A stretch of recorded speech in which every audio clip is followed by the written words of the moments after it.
Hi, I'm Alec Laird, Vice President of Government Relations for the Illinois Retail Merchants Association, and welcome to this week's Straight from the Source. We're going to do things a little bit differently this week. The video is going to be a little bit longer, a little less formal.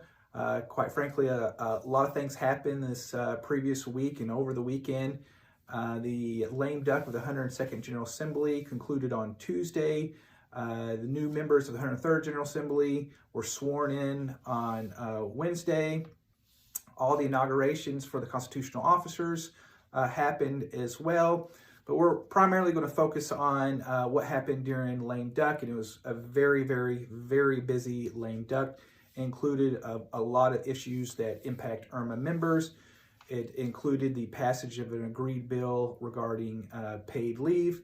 It included the passage of the second part of the unemployment insurance agreement, which included the paying off the Title IX borrowing, which included $1.37 billion of appropriation. Included a assault weapons ban and also a large capacity magazine ban. It included a liquor delivery cleanup, and it also included a warehouse safety standards task force. We're going to dive into all of that during this presentation, but we're going to start with paid leave. IRMA has been discussing paid leave since I joined IRMA in 2014, but it really picked up the last 4 years. So a coalition of business groups that was led by IRMA actually reached an agreement late Monday morning regarding paid leave with unions and other advocates.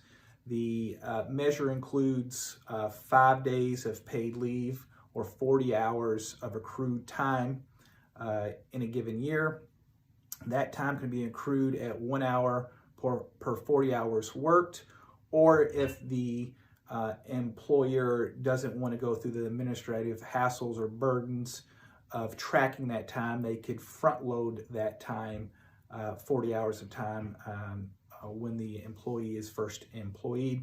Regardless of whether it's accrued or front-loaded, an employee is only entitled to 5 days of paid leave in any given year. Now, they can carry over, if it's accrued, they can carry over more than 5 days, but they can only use 5 days during a year. None of that time, none of that unused time can be paid out regardless of whether there's a termination or resignation or the individual moves on to another job.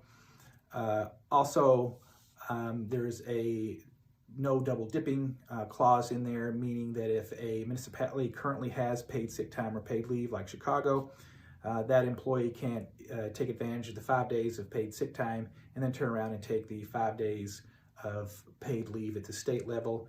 The employee is only entitled to the 5 days of paid sick time under the ordinance.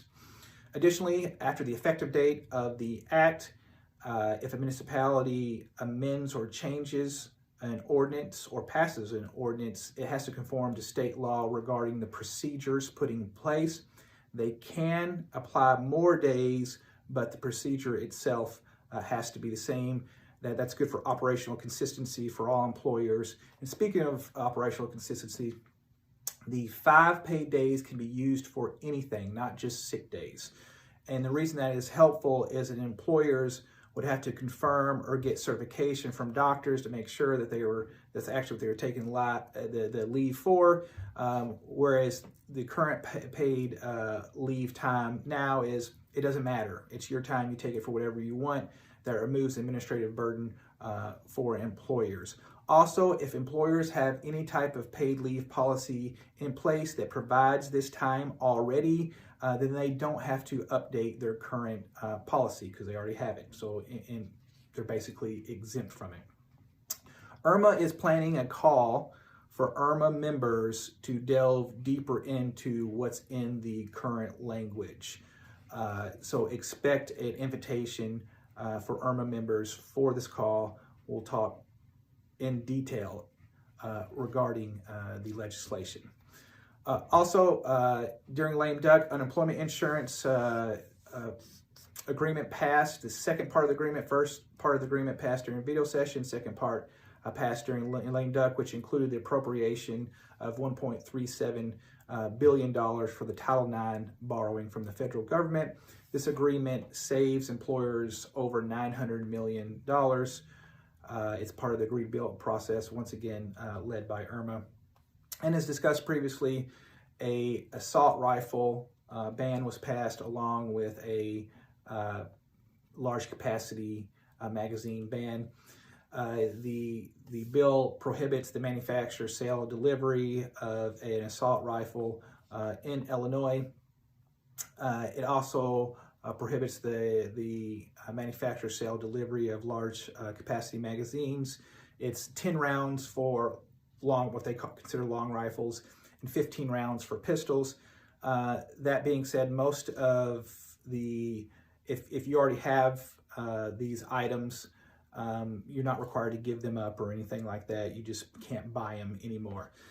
After the effective date of the act, you're required to register both the magazines and the guns. After the effective date, you just won't be able to buy them anymore in Illinois. There was two separate measures, one in the House, one in the Senate. They worked out their differences and they were able to pass the legislation. Obviously, the legislation was introduced by Bob Morgan, who was at the parade in Highland Park during the tragedy. So that'll be effective 2024. The other issue that was passed was liquor delivery cleanup back in 2019. As most of you are aware, Irma passed or legalized liquor delivery for the whole state of Illinois, and as part of that agreement, there was a preemption clause put in there that says, hey, home municipalities, non-home municipalities, we all want a consistent standard, so both consumers and retailers can abide by the same standards throughout Illinois. There have been some non-home municipalities who've taken the position it doesn't apply to them, and so they've created these liquor delivery licenses.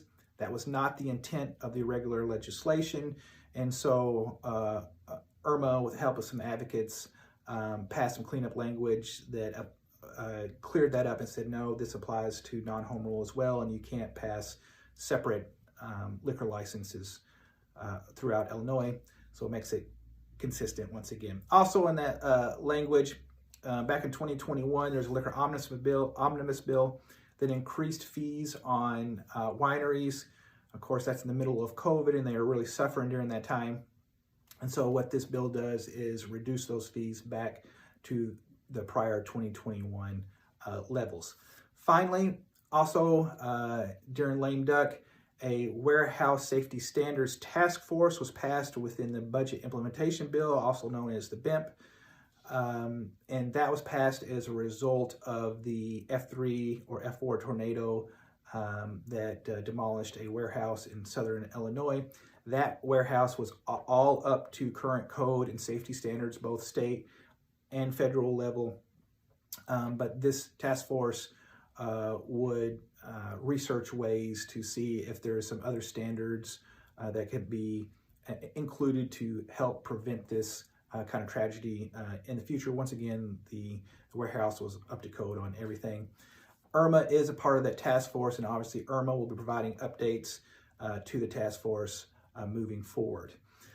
For that is all we have for today from Straight from the Source. As a reminder, for all Irma members, please look out for the invitation to discuss the paid leave bill and its language. That is all, and I appreciate your time today, and I look forward to speaking to you in a future Straight from the Source. Have a great day.